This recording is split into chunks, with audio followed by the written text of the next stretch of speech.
রাসূল করিম সাল্লাল্লাহু আলাইহি সাল্লাম একদিন সাহাবীদেরকে মসজিদে নববীর মিম্বরের নিকটে আসার জন্য নবীজি নির্দেশ করে দিলেন। সুবহানাল্লাহ। নবীজি এভাবে বললেন, উহদুরুল মিম্বার ফাহাদারনা। আমার সাহাবীরা, তোমরা কে কোথায় আছো, দ্রুত মসজিদে নববীর মিম্বরের নিকটে চলে আসো। সুবহানাল্লাহ। নবীজি যখন এলান দিলেন, নবীজি যখন জানিয়ে দিলেন, ঘোষণা দিলেন, সঙ্গে সঙ্গে সাহাবীদের মধ্যে একটি আলোড়ন সৃষ্টি হয়ে গেল। কিরে, হঠাৎ করে নবীজি মসজিদে নববী মেম্বরের নিকটে আসতে বললেন কেন? কোনো কারণ, কোনো উদ্দেশ্য? আল্লাহ পাকের পক্ষ থেকে কোনো বিধান মনে হয় নাজিল হবে। সুতরাং তোমরা কে কোথায় আছো, দ্রুত চলো।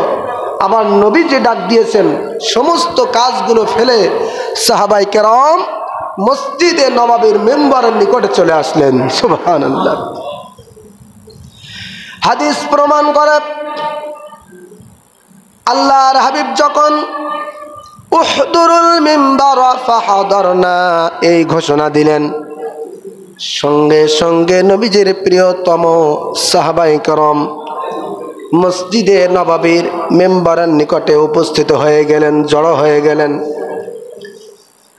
এরপরে আল্লাহর হাবিব সাহাবীদের উদ্দেশ্য করে কোনো কথাই বললেন না, বরং নবীজি ফালাম্মা ইরতাকা দারাজাতান ক্বালা আমিন।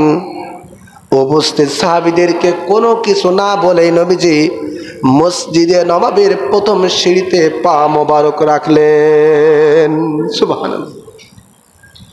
আমরা যদি ডাক দেই তো মুসল্লি এসেই আগে বলবে, হুজুর কি হয়েছে, ঠিক কিনা বলেন? মানে দেরি বা সময় দেওয়ার সময় মুসল্লিদের থাকে না। আগে কি হয়েছে হুজুর, ডাকলেন কেন? এভাবে করে আমরা স্বাভাবিকভাবে শুনি, ঠিক কিনা? আপনিও যদি ডাকেন, আমিও কিন্তু ওই একই ব্যবহার, ভাই ডাকলেন কেন, কি হয়েছে, ঠিক কিনা বলেন? এটা হচ্ছে আমাদের ব্যবহার, আমরা যে সাধারণ, এই জন্যে। কিন্তু যিনি নবী, যিনি রাসূল, যিনি সর্বশ্রেষ্ঠ নবী, সর্বশ্রেষ্ঠ রাসূল, যিনি হলেন সাইয়্যিদুল মুরসালিন রাহমাতাল লিল আলামিন, কি জন্য ডেকেছেন, কিসের জন্য ডেকেছেন, কোন সাহাবীরা জিজ্ঞাসা করতে তারা ইচ্ছাই করলেন না, বরং নবীজির ইচ্ছার উপরে তাওয়াক্কুল থাকলেন। সুবহানাল্লাহ। নিজ থেকে জিজ্ঞাসা করলেন না, ইয়া রাসূলুল্লাহ, ইয়া হাবিবাল্লাহ, কোন কারণে ডেকেছেন একটু বলেন। কেউ কিছু না বলে চুপচাপ আদবের সাথে বসা রয়েছেন মসজিদে নববীর ভিতরে। আল্লাহর হাবিব মসজিদে নববীর মেহরাবের এই যে মেম্বরের প্রথম সিঁড়িতে নবীজি পা মোবারক রাখলেন, রেখে একটা শব্দ ব্যবহার করলেন, আমিন। সুবহানাল্লাহ। এই হাদিসটি আমরা প্রত্যেক জুমাতুল বিদায় শুনি, আজকেও আমাদের শুনতে হবে, কারণ এই হাদিসটি না বললে জুমাতুল বিদার হক আদায় হয় না। সুবহানাল্লাহ। আল্লাহর হাবিব মসজিদে নববীর এই মেম্বরের প্রথম সিঁড়িতে পা মোবারক রেখে আমিন বললেন। দ্বিতীয় সিঁড়িতে আবার পা রাখলেন, ইরতাকাদ দারাজাতাস সানিয়াতা ক্বালা আমিন। নবীজি আবার দ্বিতীয়বার আমিন বললেন। তৃতীয় সিঁড়িতে নবীজি পা মোবারক রাখলেন। ফালাম্মা ইরতাকাদ দারাজাতাস সালিসাতা ক্বালা আমিন। আল্লাহর হাবিব তৃতীয় সিঁড়িতে পা মোবারক রেখে আবার তিনি আমিন বললেন। জোরে বলেন, কি বললেন? এবার একটু বলুন, আমিন শব্দের অর্থ কি? আল্লাহ তুমি কবুল করো, যেটা আমরা প্রত্যেক নামাজের পরে মোনাজাতের ভিতরে আল্লাহুম্মা আমিন বলি, ঠিক কি না? সাহাবায়ে কেরাম শুনতেছেন, কিছুই জিজ্ঞাসা করার সাহস পাচ্ছেন না। নবীজির ইজ্জত, নবীজির সম্মানের ঘাটতি হয়ে যায় কিনা, কিছু জিজ্ঞাসা করলে পরে বেয়াদবি হয়ে যায় কিনা, এজন্য সাহাবায়ে কেরাম চুপচাপ রয়েছেন।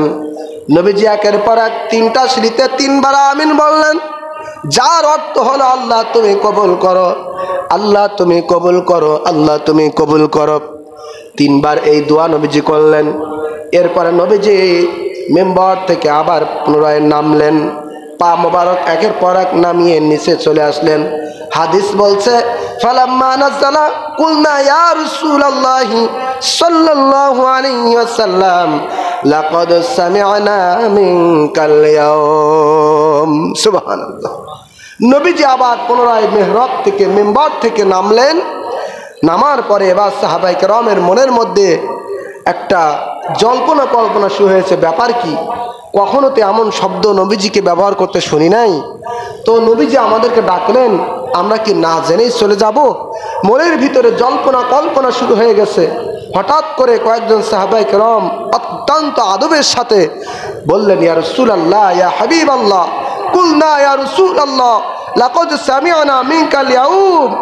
নবীজি আপনি আমাদেরকে ডাক দিলেন, কোনো কিছু না বলেই মেম্বারে উঠলেন, তিনটা সিঁড়িতে তিনবার আমিন বললেন।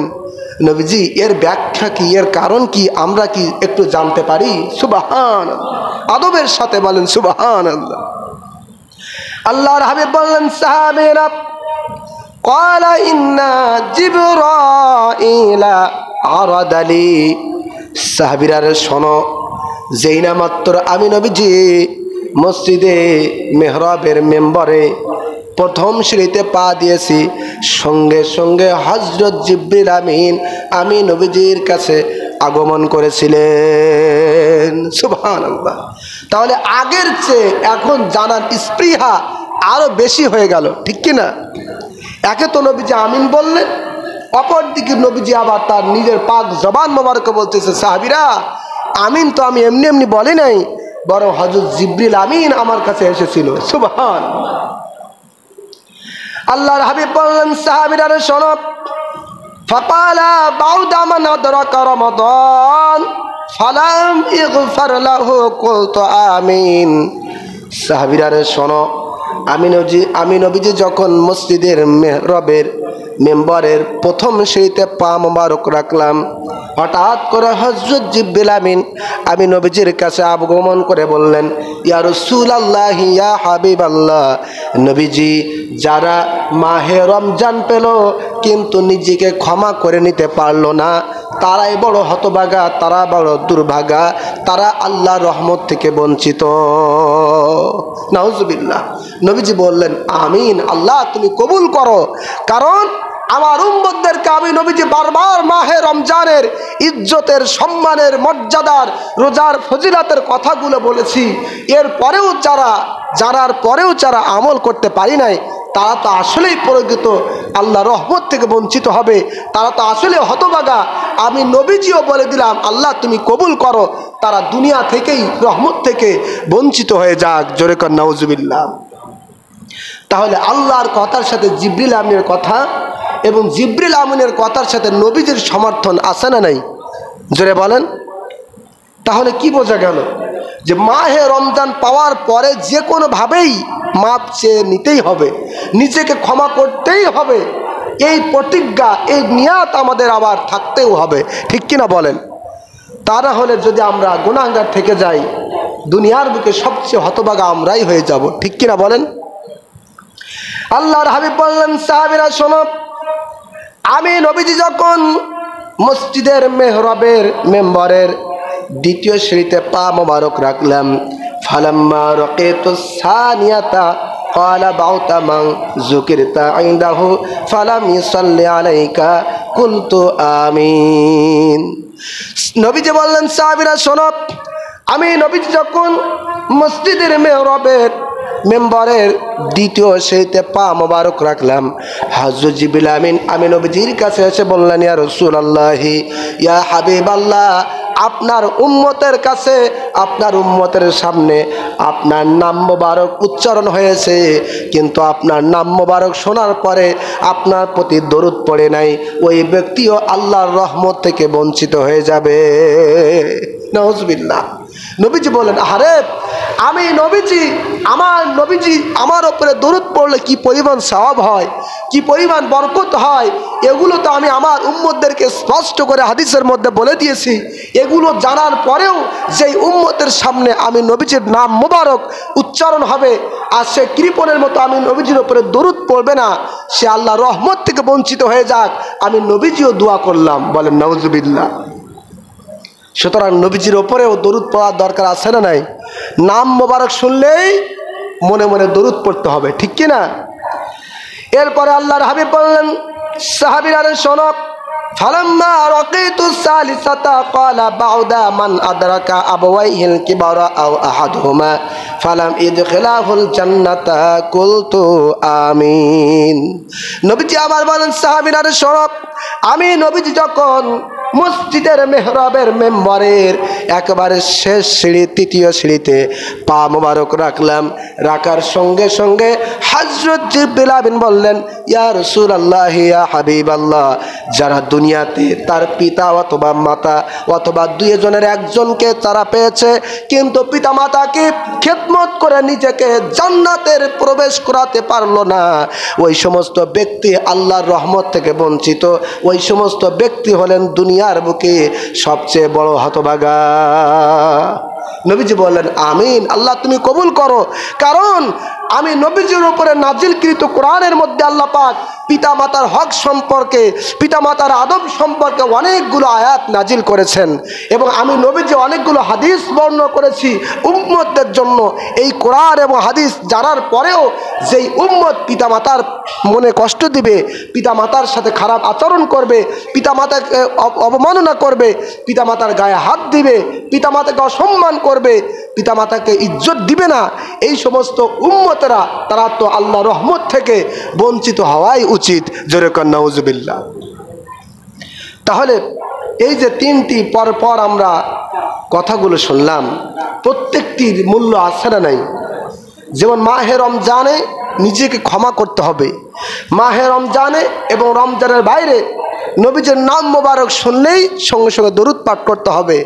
আর মাহে রমজান এবং রমজানের বাইরে সর্বক্ষণ সারা জীবন পিতামাতা বেঁচে থাকলে তাদেরকে খেদমত করতে হবে, তাদেরকে রাজি খুশি করতে হবে। কারণ নবীজি বলেছেন, হুমা জান্নাতুকা ওয়া নারুকা, পিতামাতা তোমার জান্নাত, আবার পিতামাতা তোমার জাহান্নাম। পিতামাতাকে তুমি যদি খেদমত করতে পারো, তোমার জন্য জান্নাতের দরজা খোলা। আর পিতামাতা যদি তোমার প্রতি অসন্তুষ্ট হয়, উম্মত তুমি যতই বড় তুমি আল্লাহওয়ালা হও না কেন, তোমার জন্য জাহান্নামের দরজা খোলা হয়ে যাবে, ঠিক কিনা বলেন? এজন্য মাহে রমজানের শিক্ষা পিতামাতার সাথে ভালো আচরণ, মাহে রমজানের শিক্ষা নবীজির প্রতি দরুদ, মাহে রমজানের শিক্ষা বেশি বেশি করে তওবা ইস্তেগফার করে নিজেকে মাফ করে নেওয়া, ঠিক কিনা বলেন? সম্মানিত হাজিরিন, মাহে রমজান হল ক্ষমা পাওয়ার আসল সুযোগ, যেটা অন্য অন্য মাসে স্বাভাবিক হয়ে ওঠে না। মাহে রমজানে একদিকে যেমন রোজা, আর একদিকে তারাবি, একদিকে যেমন রোজা, অপরদিকে কোরআন নাজিলের মাস। এই সমস্ত বিষয়গুলো সামনে নিয়ে যদি আমরা আল্লাহ তাআলার কাছে ক্ষমা চাই, মাপ চাই, আল্লাহ পাক অবশ্যই আমাদেরকে মাফ করে দিবেন, ঠিক কিনা?